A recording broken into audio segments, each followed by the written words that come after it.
Esta es la nueva vacuna de Johnson & Johnson. A principios de marzo, más de 6,000 dosis debían enviarse a la ciudad de Detroit, Michigan. Pero el alcalde dijo no gracias.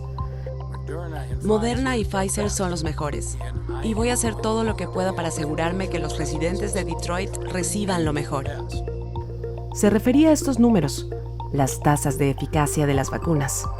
Las vacunas Pfizer, BioNTech y Moderna tienen tasas altas de eficacia, 94% y 95%. Y Johnson & Johnson, solo el 66%. Y si solo miras estos números, es natural pensar que estas vacunas son peores que estas. Pero esa suposición es incorrecta. Estas cifras ni siquiera miden lo más importante. ¿Qué tan efectivas son estas vacunas? Para entender lo que son, primero hay que entender qué se supone que deben hacer. La tasa de eficacia de una vacuna se calcula en ensayos clínicos grandes. Cuando se pruebe la vacuna en decenas de miles de personas, esas personas se dividen en dos grupos. La mitad recibe la vacuna y la otra mitad recibe placebo. Luego siguen viviendo normalmente mientras que los científicos monitorean si contraen COVID-19 o no durante varios meses. En el ensayo de Pfizer-BioNTech, por ejemplo, hubo 43,000 participantes. Al final, 170 personas se infectaron con COVID-19. Y la forma en que se los coloca en estos grupos determina la eficacia de la vacuna. Si los 170 se dividieran, significaría que es igual de probable enfermarse con o sin la vacuna. Así tendría una eficacia del 0%. Si los 170 estaban en el grupo placebo y ninguna persona vacunada se enfermaba, la vacuna tendría una eficacia del 100%. Con este ensayo en particular, habían 162 en el grupo de placebo y solo 8 en el grupo de la vacuna.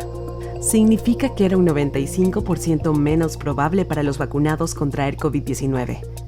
La vacuna tuvo una eficacia del 95%. Ahora, esto no significa que si se vacunan 100, 5 se enfermarán, sino que ese número del 95% se aplica a la persona.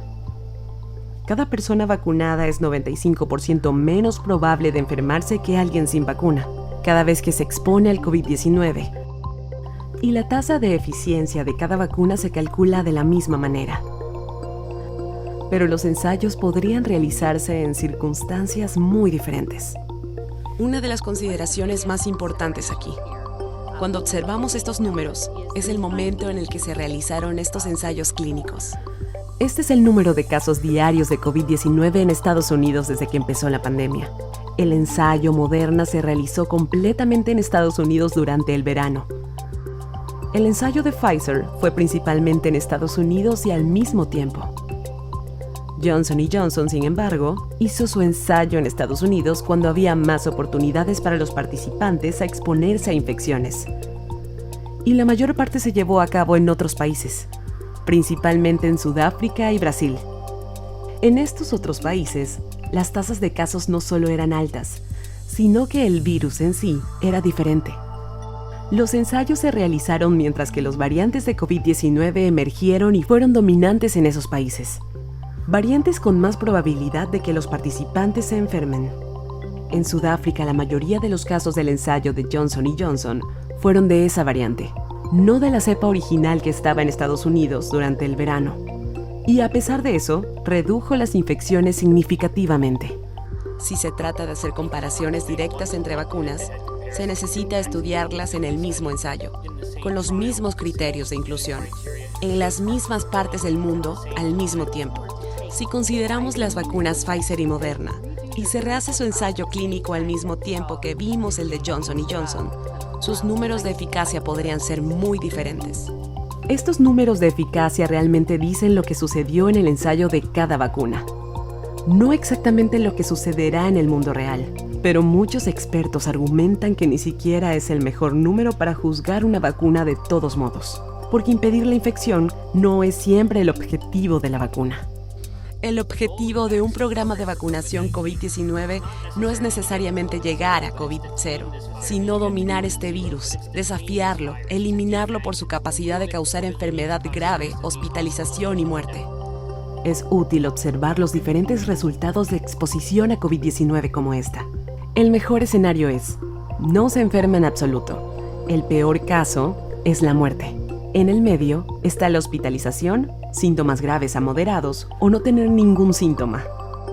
En la mejor de las circunstancias, las vacunas brindan protección hasta aquí.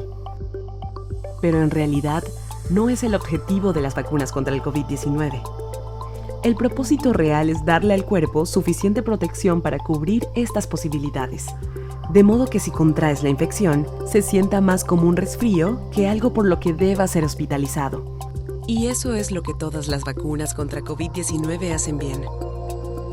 En todos estos ensayos, mientras que algunas personas en los grupos placebo se internaron e incluso murieron por COVID-19, ningún vacunado por completo en ninguno de estos ensayos fue internado ni murió por COVID-19.